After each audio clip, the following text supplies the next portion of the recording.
Hi, on this video I am just trying to explain all the functions of the bot because some people are finding it difficult to navigate to all the functions, and though all the functions and their functionality is written in the readme files, but some people are finding it a bit difficult to understand. So I'm just creating a video to help you understand more easily. Okay, so let's proceed with the bot. So I am showing you from the Twickets Pro. So there are not very much difference between the Twickets standard version and the Pro version in terms of the UI, and as I will just explain the UI, so it's just better to explain with the Twickets Pro so that it covers both the Twickets standard and Twickets Pro. Also the Ticketmaster bot is very similar to this, so you will understand most of the functionality from this one.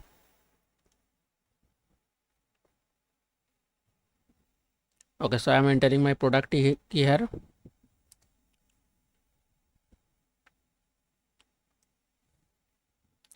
Okay, so as you can see now, all the functions are here. So let's just start from the beginning. So the waiting time is when you don't use the auto checkout, or if you are on standard version, then you need to check out manually. In that case, when the bot books a ticket or books your target ticket, then after booking the ticket or adding it to cart, for how long the bot should wait for you to log in.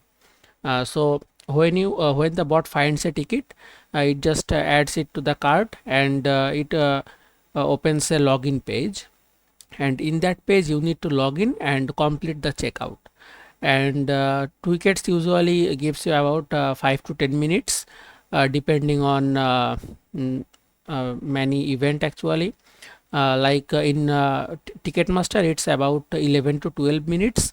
So don't make it more than 300 seconds, because so this unit is in seconds. So 60 means the bot will wait for you for 60 seconds, and if you don't purchase the ticket or log in and complete the purchase within 60 seconds, the bot will go to another search. So if you are happy with the ticket, then just log in to the bot or the website and just complete the purchase. And if you want, if you can just increase the waiting time. Now let's go to the Gmail alert. So if you want to get Gmail alert, then you can just turn this one, but make sure that if you want to turn on the Gmail alert, you must configure the Gmail alert functionality.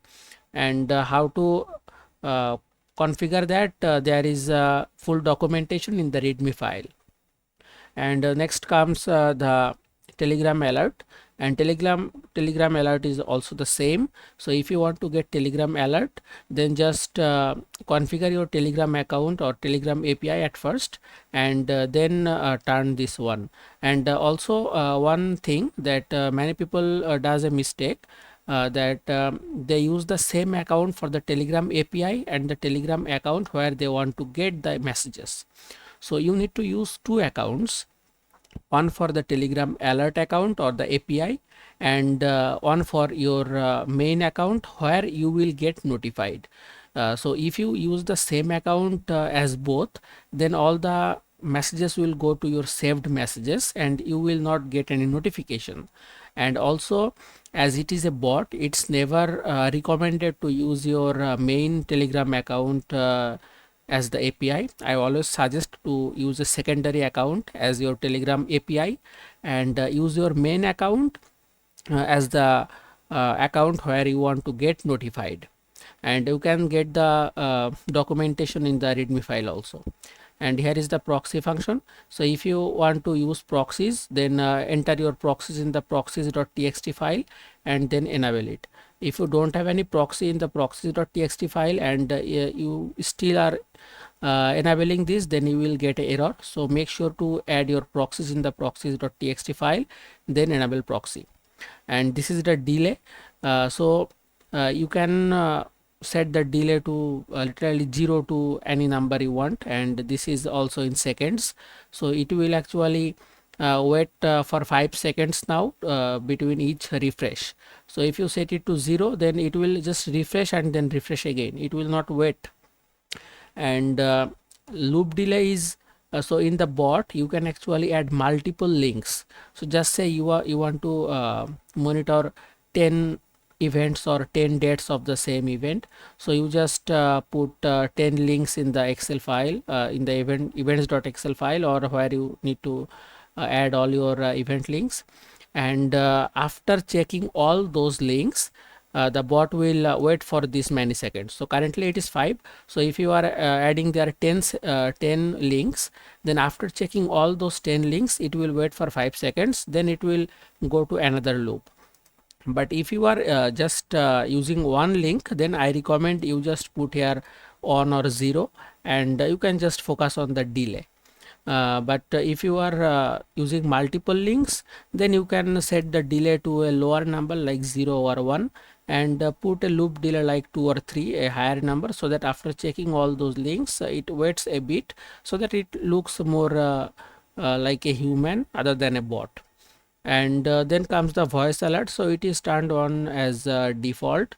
So if you are not even turning on any of these settings, the bot will give you a verbal alert that the ticket has been found. So you can just turn it off if you don't want the voice alert. And the monitor stream page, this is exclusively for the Twickets bot and the Twickets Pro bot. So this is not available in the Ticketmaster bot. So monitor stream page is, you can see there is a stream page where all the different events tickets are being released one by one. So you can also buy tickets from that page, because some of my users asked for this feature, so I have added this. And when you enable this monitor stream page, that time also make sure to add that stream page link in the events.xlsx file, otherwise the bot will not work. And don't keep any other link when you enable this. And these and these three things will only work when you turn on the monitor stream page. So when you turn on the monitor stream page, only then the stream page target, the minimum ticket count and the max ticket count will work. So when you are not monitoring the stream page, at that time you only can set the price range. You can't set the minimum or maximum ticket count, because you don't need to. You can just set the filter in your Twickets event page, that how many tickets you want, and everything, the price is priority, or the quality of the ticket is priority, or the latest ticket is priority. You can just set that, and after enabling all those filters in the Twickets, then you just copy the link. Okay, then you copy the link and put that link in the Excel sheet. So some people does a mistake that they doesn't apply those filters and just copy the link, and in that case the bot doesn't work properly, because the bot always targets the first ticket or the first row of the tickets. So if there is like 10 tickets are in sale, or the 10 tickets are been released in Twickets, the bot always looks for the first one. So if you are not applying the filter properly, then the bot will always just miss the ticket. So always just make sure to do the right filters and then copy the link. And when you enable the stream page, then you need to also select the target, that on stream page which ticket you want to buy, or for which event. So I have just added here Oasis as default. You can just change it according to you. It's just an example. And also make sure to follow the capitalization and everything. You need to put it as it is in the Twickets website. Okay, otherwise it will not work. And then you can see the minimum ticket count and maximum. So just say if you need to buy 2 tickets, not 3, not 1, then you just put here 2 as minimum and 2 as maximum. And if you want to buy 1 ticket, then put 1 here and also put 1 here. So just like that. And if you just don't care about the numbers, you are okay with 1 to 4, then just put 1 to 4. The bot will just get whatever it finds. And this is the captcha wait time. So captcha wait time is after going to the booking page, there is a captcha in the Twickets. So in some cases the captcha renders first in some devices. So the captcha rendering time depends on two things: the system's smoothness and also the network stability. So you need to just choose the captcha wait time carefully according to your situation. So if your captcha is loading very slow, then you need to increase the value. It is also in seconds. And if your captcha is loading very fast, then you can even put here a 0. Okay, so it will just instantly go for the captcha. But I recommend here to just test the value first, then use it carefully, because if you put here a large number, then it will take a long time to solve the captcha, and you will just eventually miss the ticket. And also if you put here a lower number than your actual waiting time, then it will just not find the captcha, and you will also lost the ticket.